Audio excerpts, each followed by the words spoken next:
La télémédecine, c'est juste un truc quand même d'appoint pour pas être malade au camp de base avec ce qu'on peut bouffer ou l'eau un peu, pas polluée, mais tu peux avoir des petits trucs dans l'eau qui traînent et qui te mettent malade, tout simplement.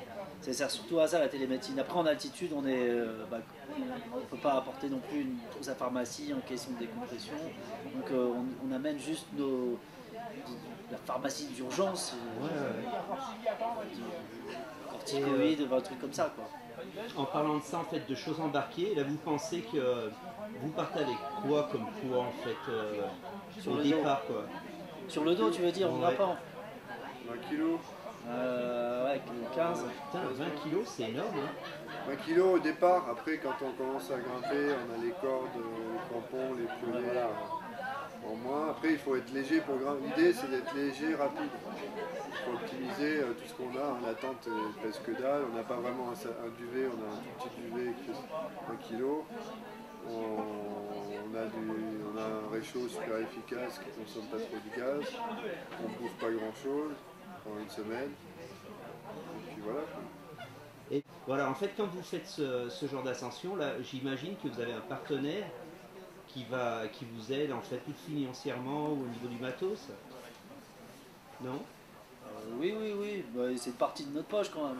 On est D'accord. quand même des amateurs. Ouais. Ça veut dire qu'on ne va pas attendre qu'on nous dise allez faire ça ou d'y aller. Enfin voilà, quand on décide un truc, après on cherche des financements, on en trouve ou on n'en trouve pas, on en trouve un peu partiellement, mais je pense que c'est plutôt notre décision personnelle qui fait qu'on se lance dans des trucs comme ça. Pas de... Voilà, c'est vraiment puriste en fait, c'est sur une envie, en fait, c'est un truc dont vous avez envie. Amateur, c'est l'esprit amateur, on l'appelle l'esprit amateur. C'est-à-dire que c'est pas pour de l'argent, c'est pour la noblesse du sport. Le K2, moi aussi je peux le faire. Une solution de repli en cas de gros baquin, quoi, quand vous êtes. Bon, là déjà, là vous partez à 2, 3. c'est déjà 3. 4-3. 4-3, le gars. Il a encore rien compris, hein, journaliste, incroyable. Je suis pas journaliste. Ouais, mais bon, c'est pas semblant. Mais en fait, vous avez quoi comme solution de repli en fait? Ça arrive le gros baquin. Comment? Parce que... Ça dépend de l'altitude. Hein. Quand tu es engagé en haute altitude, tu n'as pas trop de solution de repli, il faut redescendre vite. Et après, quand tu es vers 7000, tu peux passer 1, 2, 3 jours, mais il faut quand même redescendre. Donc le problème, c'est que si tu prends des grosses chutes de neige, même des moyennes chutes de neige, dans des faces raides, ça devient mancheux. Donc là, il vaut mieux pas être pris. Là, comme la face, elle fait plus de 3000 mètres de haut, c'est engagé. Il ne faut pas se retrouver dans du mauvais temps en altitude. Si tout fonctionne bien, excusez-moi, vous pensez mettre à peu près combien de temps en fait pour atteindre le sommet? Ah, Ça, c'est avec l'interrogation. on s'est donné 14 ou 15 jours pour grimper le K2. Oh putain, mais c'est énorme! Mais l'ascension elle-même, je pense que ce sera 6, 8. Ouais. Disons qu'il y a une fenêtre, quand on sera acclimaté, il y a une fenêtre de jusqu'à 13, 14, 15 jours Ouais. où on peut faire une tentative. Si pendant cette fenêtre on n'a pas de créneau, il faut se réacclimater, parce qu'on perd l'acclimatation. D'accord. Donc remonter un coup pour passer une nuit ou deux, je sais pas, vers 7000, 7005. Et après, de nouveau 15 jours, attendre dans les 15 jours qui viennent un créneau. Et le créneau, il faut qu'il soit de 6 à 8 jours. Ouais, 6 à 8 jours. Ça dépend des conditions. Ça dépend de la difficulté de Je la dirais, grimpe. ce qu'il nous faut, c'est un créneau de 8 jours de beau temps.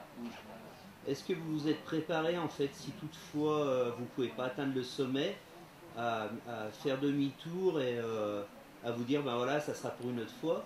Ou est-ce que vous avez envie d'y aller vraiment coûte que coûte? Tu peux pas, coûte que coûte, tu peux pas. Tu y arrives pas. Donc le problème, il est assez simple. Si tu vois que si tu es pris dans le baquin, comme tu dis, dans la grosse tempête, c'est le demi-tour et puis vite en bas. Géniaux ces deux-là. Yannick et Christian, non mais ils sont géniaux. Un jour, moi je tombe en panne comme ça avec mon bateau, je les appelle, eux directement ils descendent du K2, ils me dépannent et ils remontent là-haut en montagne. C'est pas beau? Défenseur en fait de la paix sur la terre, parce que vous avez un endroit où justement tout le monde a un petit peu des a priori, et là vous allez nous rapporter en fait une histoire de là. Quoi dire d'autre en fait sur cette expédition? C'est au Pakistan, c'est un pays sympa, que les gens méconnaissent, dont les gens ont peur peur parce que c'est une mauvaise image, mais en fait pour aller en montagne c'est vraiment génial. Exceptionnel. J'ai beaucoup plus de mal à être naturel. Non, mais Mais après, c'est une question d'habitude, je pense. Est-ce que vous êtes en fait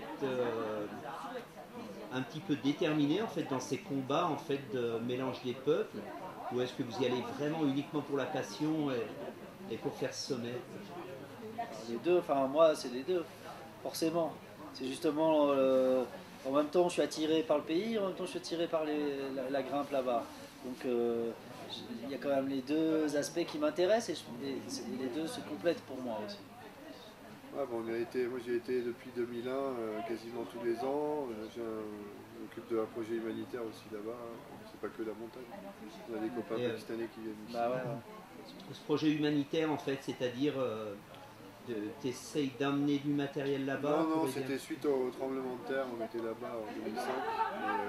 C'est pour aider. Donc c'est pas dans les régions où on va grimper, mais c'est plus en bordure des rivières, plus au sud, des villages de montagne, les aider à reconstruire des écoles, des trucs comme ça. Et au début, c'était de l'aide d'urgence.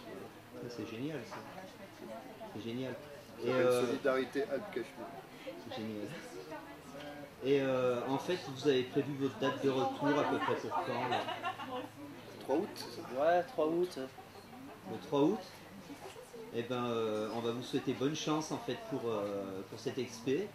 Et puis j'espère que vous serez le 3 août avec nous pour nous dire que vous avez réussi. Pour boire des bières. Pour boire des bières, ouais, Là-bas, il n'y a pas surtout, trop ouais. de bières. Je me fais pas de soucis. Bravo, ouais. À bientôt. Donc on vous souhaite vraiment bonne chance et tout. Et puis alors au 3 août alors. Bisous. Ciao.